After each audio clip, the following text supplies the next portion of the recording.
Hey everyone, before I get started, I just want to remind you that if you like my content, hit that like button, subscribe to my channel, and then join the Militiaman and Crew Patreon community by clicking the link in the caption. Hey, good evening everybody. A little bit of a late drop, but we got some information that we need to go over because it's important. It's been a busy, hectic day for Militiaman and the crew.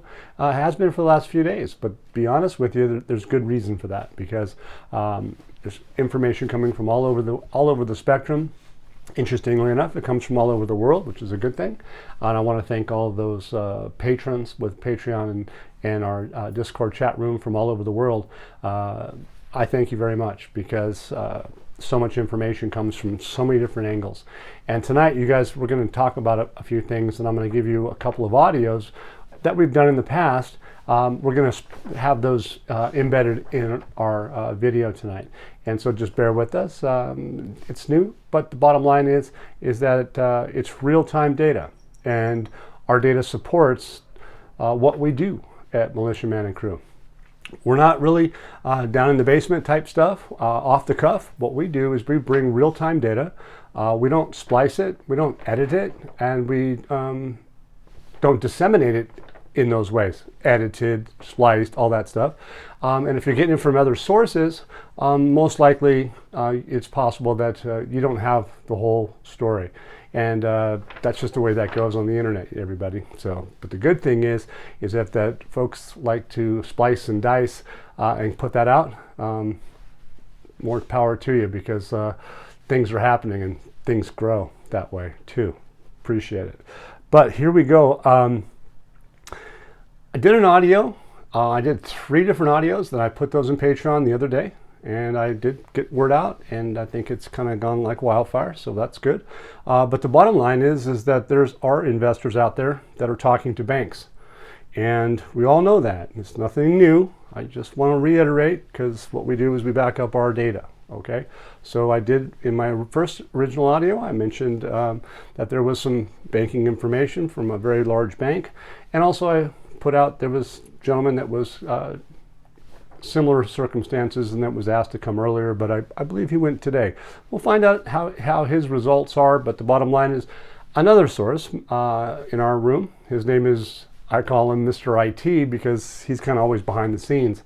But he and his wife, they like to do what we do, find the source, find reality, and they did. And so I'm going to let you have an audio that he and I had. It's not terribly long. It's about 5 minutes or so, or less. But bear with us and enjoy, and then we'll follow up with a little more content. Okay? See you soon. Hey, good afternoon, everybody. Hey, this is Militiaman. I'm with a member of ours. I call him my Mr. IT guy because he helps me in the background.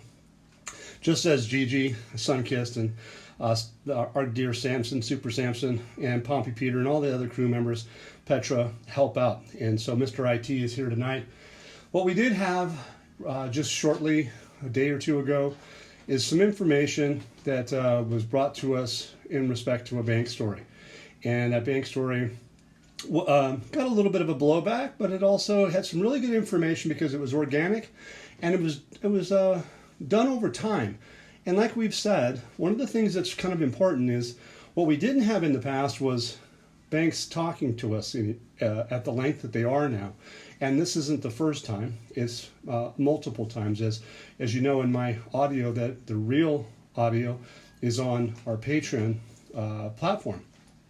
It's not cut and pasted. It's not done anything like that. So that's where the raw data is if you'd like to come in and see that. Today we have, just so you know, there is an audio out for members that was a translation from our Iraqi member that was able to get the value from some articles. And so why I bring in Mr. IT is because he has done his legwork and has gone out to the real world to see if he could have a similar experience with the banks. And I'm going to let Mr. IT jump in when he has a second, and he'll start his story. And if I have any questions, I'll I'll ask him. If not, we'll just move forward. Okay. So, Mr. IT, your bank story. You talked about going into a branch yesterday or the day before, and tell us a little bit about that, please. Well, sure did, Basically, it's a situation where Maria's story inspired my wife and I, and so we took it upon ourselves to go out and scout local Chase branches, but we were looking for a very specific branch. We were looking for a Chase branch that had J.P. Morgan Wealth Management printed on the door, as well as Chase.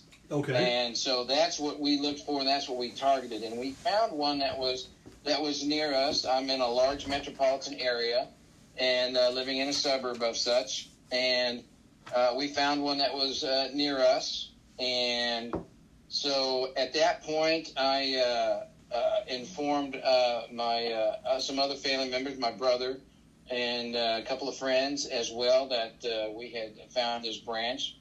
And my brother took it upon himself to call the branch yesterday. And he specifically asked for a private banker, to speak with a private banker. The private banker could not speak with him as they were with a client at that time.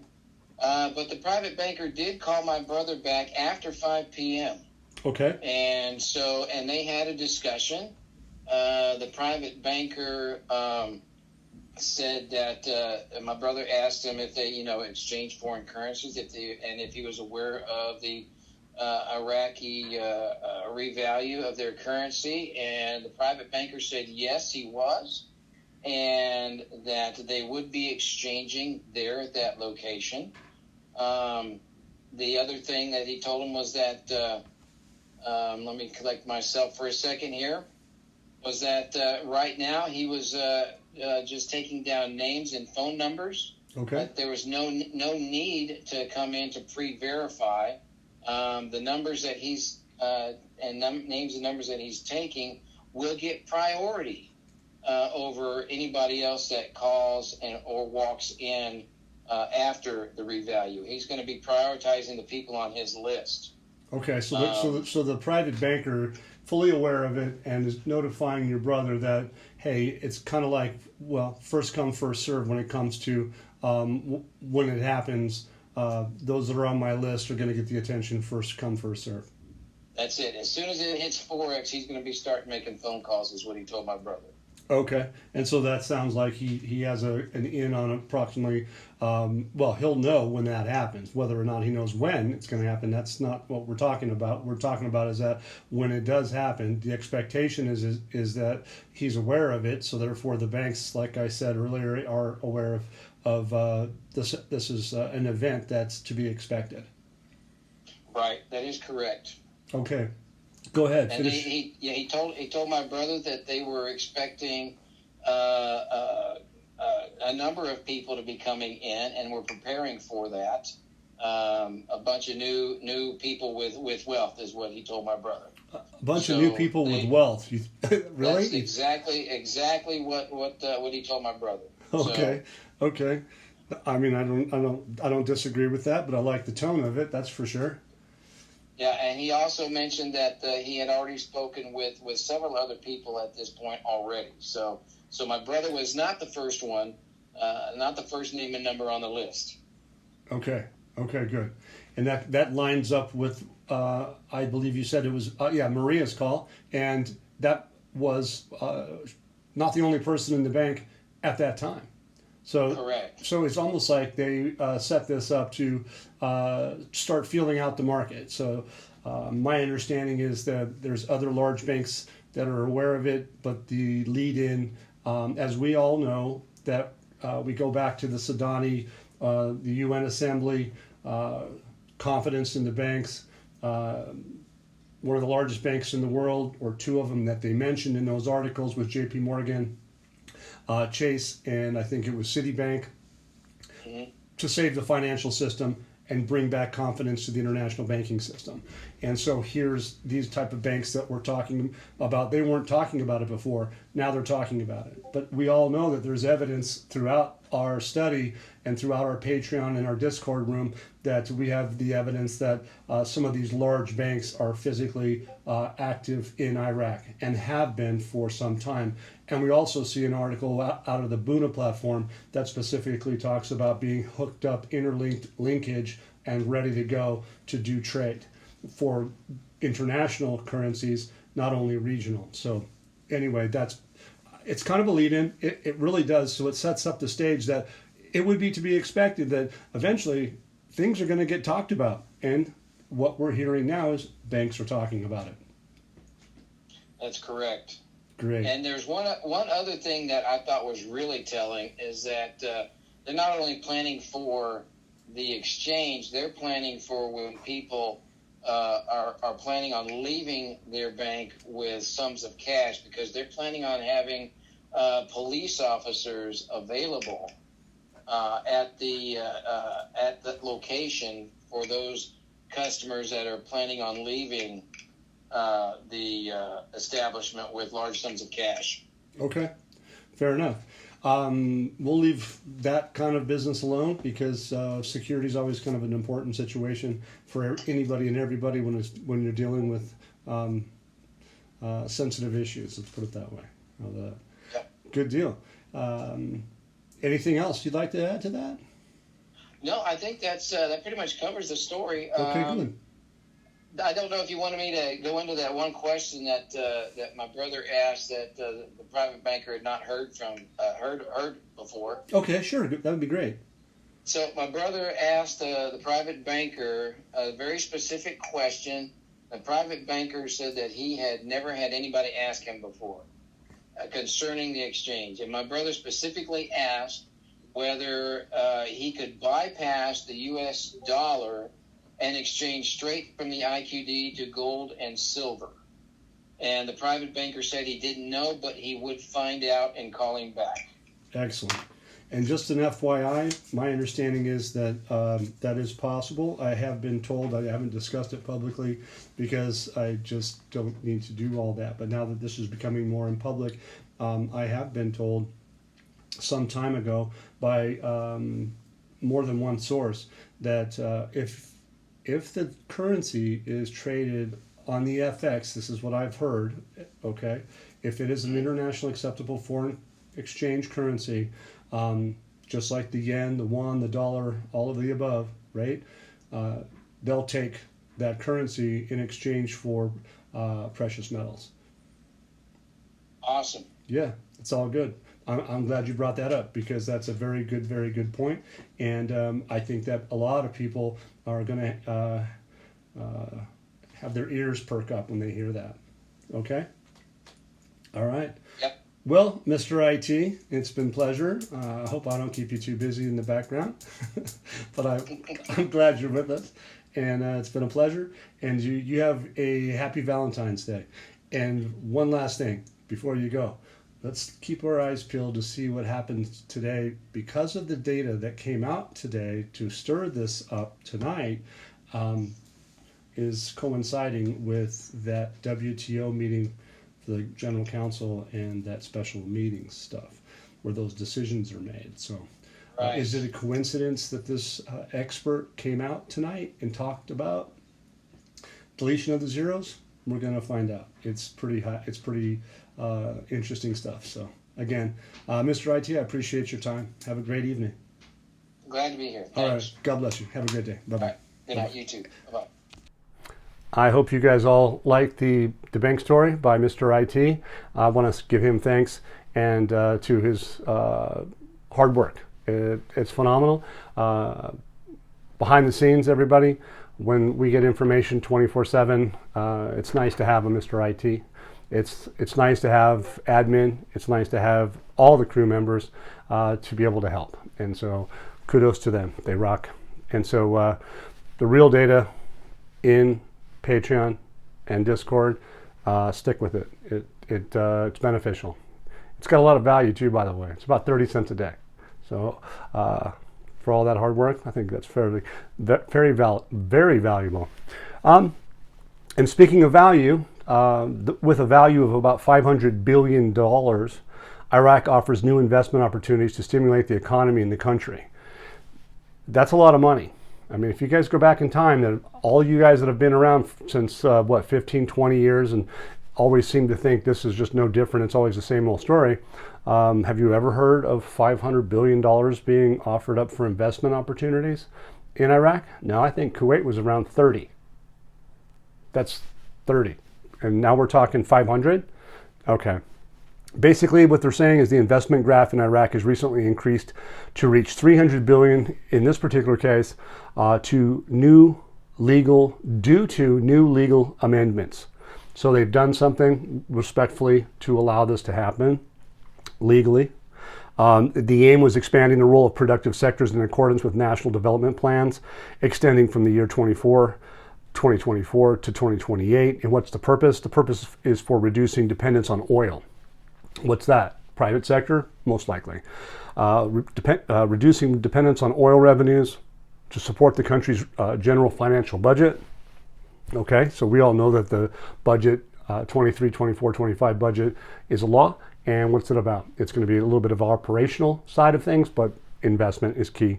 Going to the private sector, that's what it was designed for. That's why investors are keen on Iraq, not Austin. Austin, Texas. I'm thinking Texas, you guys, because there's a lot of people with a lot of money that are invested in the Iraqi dinar out of Texas. So keep that in mind too. The investment law in Iraq offers advantages, and why is that important? This is the most notable of which is the investors owns government real estate, as well as leasing the project lands for up to 50 years or more, with tax and customs and exemptions. What else? Tax, customs, exemptions, and what? Freedom to transfer money. We've always been talking about freedom of capital movement. Article 8 compliant with the IMF is all about freedom of capital movement. Okay, so don't get lost on that freedom of capital movement, because you guys, if they have freedom of capital movement, that means investors can come into Iraq, they can buy the stock exchange, just like we've talked about. They can buy the stock exchange, they can buy real estate, they're going to get benefits. It's going to be nothing but kaboom time. That's because why? Because Iraq is going to be in compliance from what they're telling us, in my view, that they're ready to be Article 8 compliant. When they do that, you're going to find out just the same day as I am. Okay, it's going to be a big thing. It'll be powerful. It'll be global. We have more information that suggests that what this says here, this freedom of capital movement, is going to lead on into something else that we're going to have here shortly. But the bottom line, Iraq seeks to introduce the private sector into new investment experiences, such as electric power sector. I mean, there's 80 billion just for that. The health sector investment, approaching $20 billion in other investment opportunities. So basically, collectively, what they're talking about in this article is freedom of transfer of money or freedom of capital movement. And they're talking about to the tune of about 500 billion. That's $500 billion, right? And they're going to try to do that with an exchange rate at 13.10. Does that make any sense to anybody? No. Is inflation out of control in Iraq? No. Having a lot, is that going to work with no inflation? Who does that even make sense to? I don't know. We got to get out of the basement. I'm telling you, people need to pay attention and do their research. And I suggest they do it quickly. All right. The next thing I want to talk about is coming up. We have electronic payment. Money is hoarded in homes, and education is not at the required stage at this stage, right? All right. So I'm bringing this up because this article is by an expert, and I'm going to see if I can tell you who he is first. I think that might be better. Is Nasser Kanani, he's Persian, is an Iranian diplomat, and he's the 13th spokesman of the Ministry of Foreign Affairs of Iran since June 27, 2022. He was also the head of Iran's Interest Protection Office in Cairo from July 2018 and to July 2022. Okay, is that important? Well, it just gives us some background on where he's from. Nasser Kanani previously held positions such as, quote, the head of the Iraq staff of the Ministry of Foreign Affairs. So he was the head of the Iraq staff of the Ministry of Foreign Affairs. So what you're going to get from me is an Iraqi UK dual citizen that happens to be in another country working for kind of like IT, but not the same Mr. IT.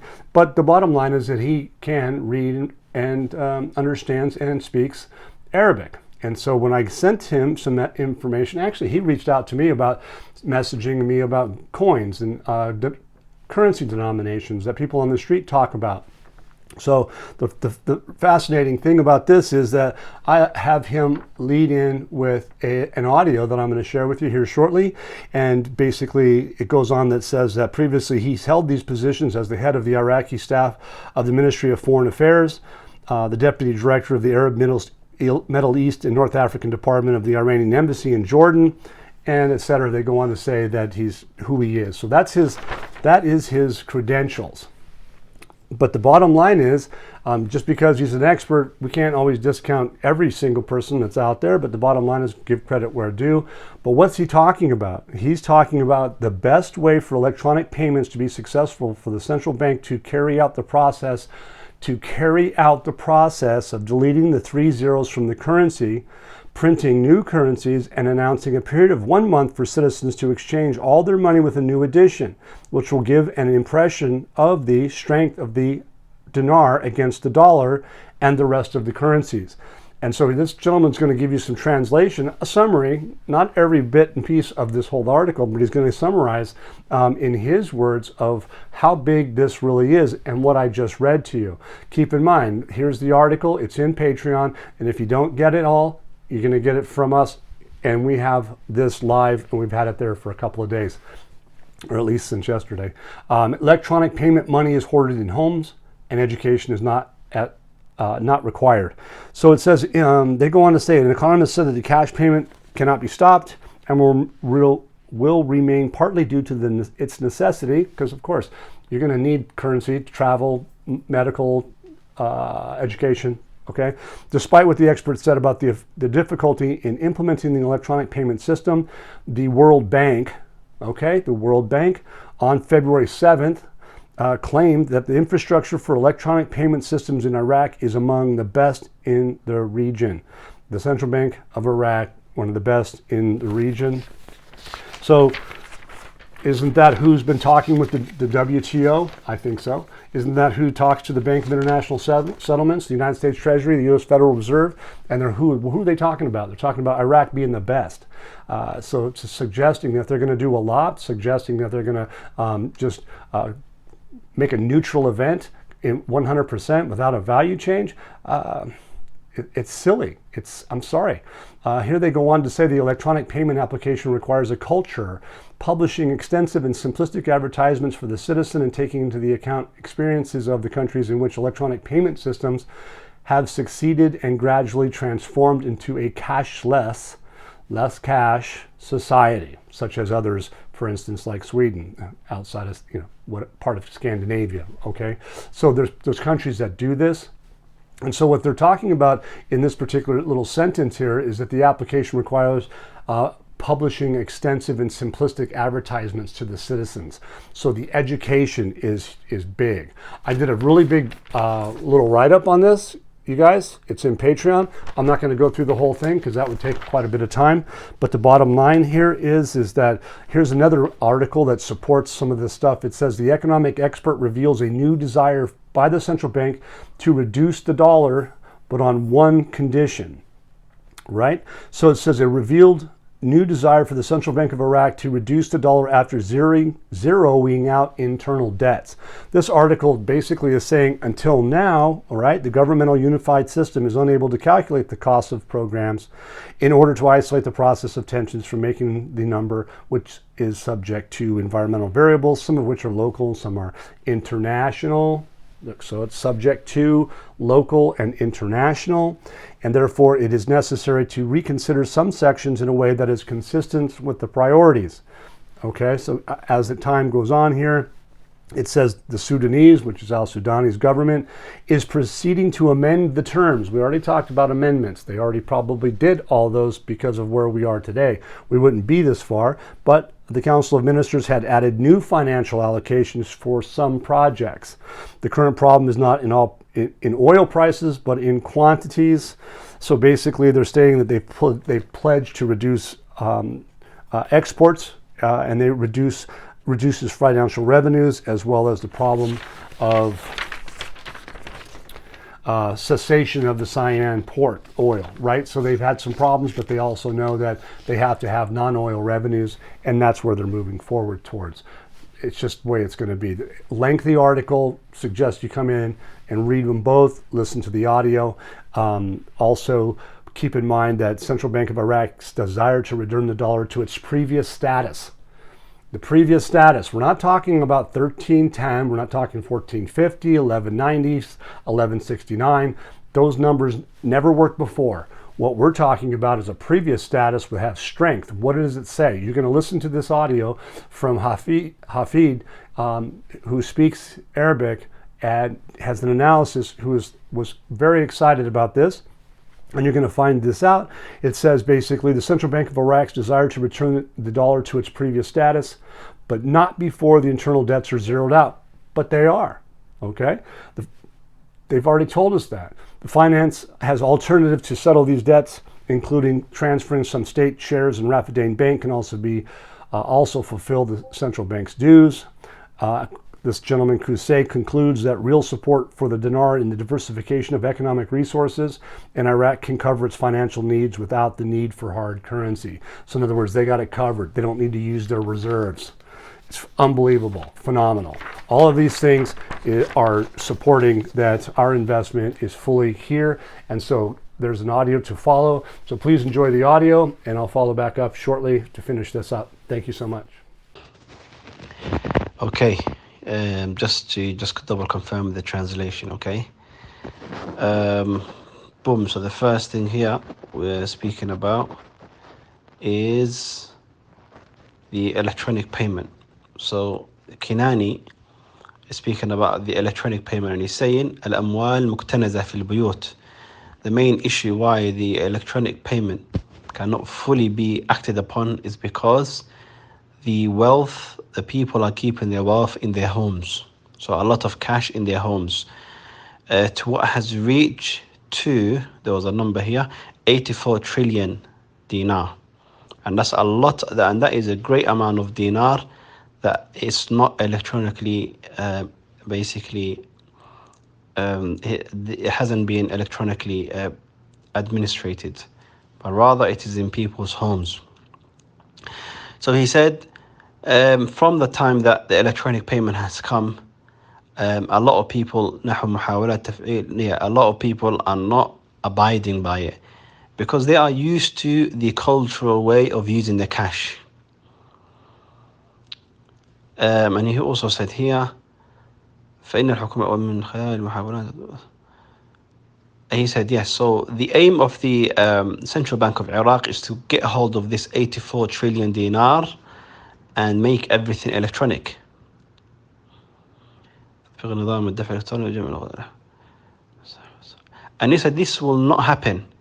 And even though it's a good step, it is a one step out of 1,000 steps. So what he's trying to imply here is what the Central Bank of Iraq has done now is literally 1 out of 1,000. And he's trying to imply that it's impossible to get the people to abide and to bring their cash to the bank and to make everything electronic. So then this is the saucy part where he says فإن الطريقة المثلى, the best way لنجاح الدفع الإلكتروني, for the electronic payment to work and to be successful, هو قيام البنك المركزي. It is that the Central Bank of Iraq, they have to حذف 3 أصفار, they have to remove the 3 zeros من العملة, from the currency, وطبع عملات جديدة, and to print new currency, وإعلان فترة شهر واحد, and to publicly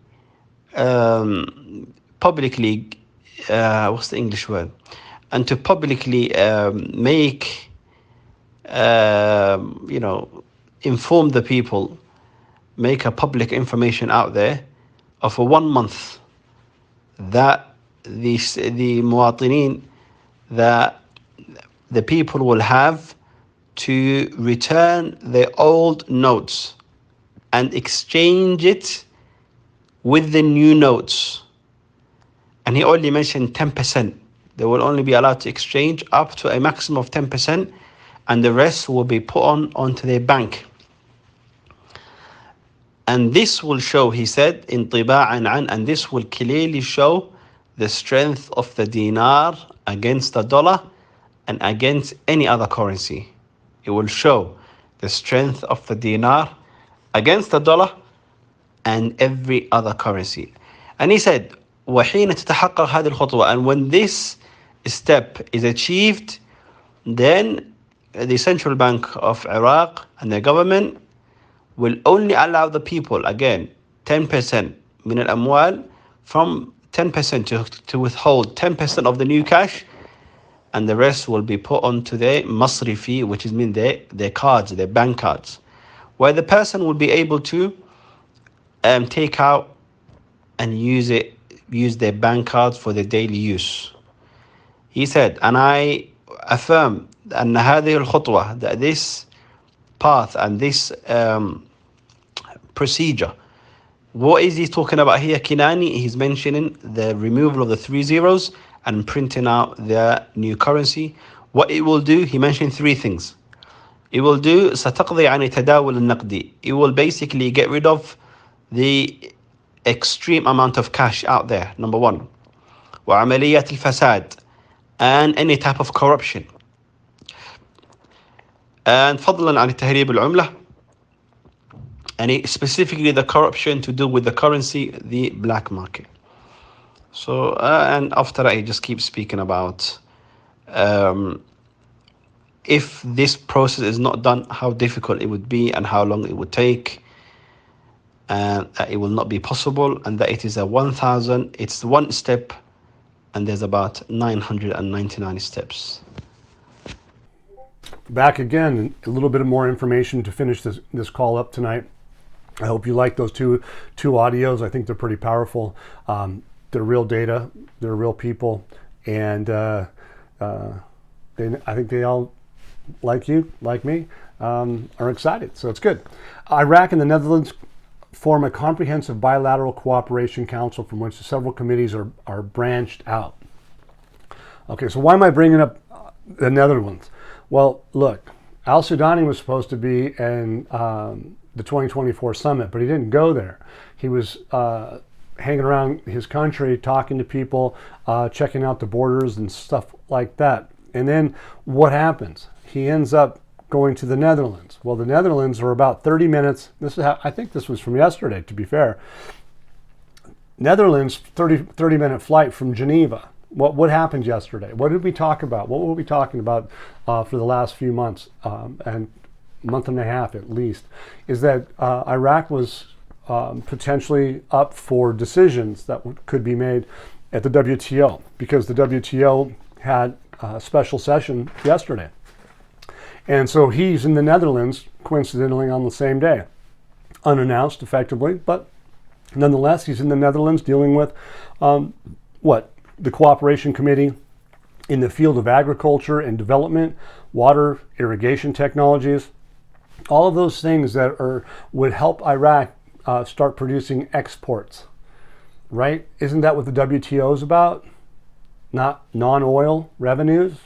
Okay, so what's it, 30 minutes, maybe more, 45-minute flight from there? And he was there. And those meetings, those decision-making meetings, were where everybody has a voice at those meetings. You guys have to look it up. Look up the definitions. You can figure this out. It's not that difficult. Bottom line is that all of a sudden now we're going to talk about World Trade Organization accession today. So these things happened within the last 48 hours. Basically is stating that the Dutch companies that work in Iraq are looking to open the doors to contribute to the construction of infrastructure, development plans, and major economic strategic projects. So isn't that something that all these things are oriented around? The WTO doing trade, fair trade? Isn't that what the world's all about?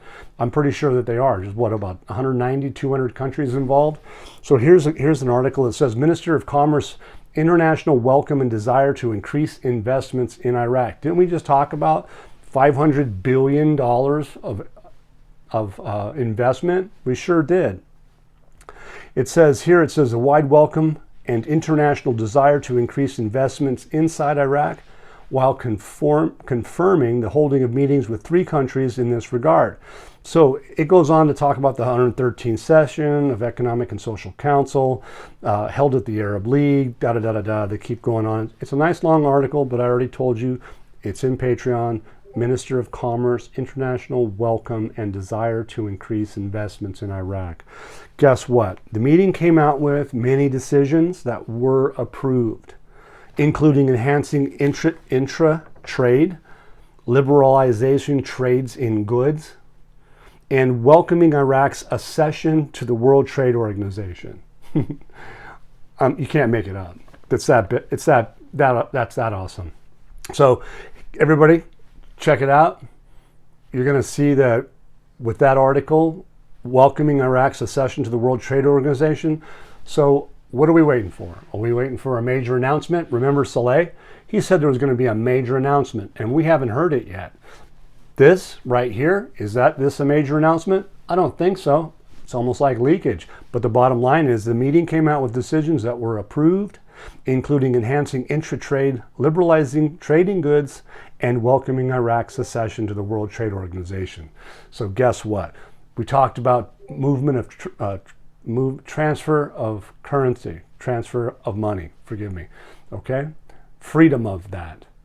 And what does the WTO need? What do the investors need? Freedom of capital movement. There you go. Tonight's night. I'm pretty much sure everybody should be happy as can be. And look, thank you so much for your time. I hope this really sets in with everybody. And please feel free to come in and get the whole story, not the edit and splice. So hey, if you like the content, tap that like button. Hit the subscribe, and please, again, as time goes on, there's more coming in the future. We have Zelle, we have Venmo, and we have PayPal to help that content keep going 24/7. Once again, guys, don't forget to hit that like button if you like this content. Subscribe to the channel or join us at the Militia Man and Crew Patreon community for even more exclusive content. You can also donate to this channel by hitting the links in the banner to help keep this page up and running. Your generous support is greatly appreciated, as always. Much, much appreciated. Thank you so much, and have a great day.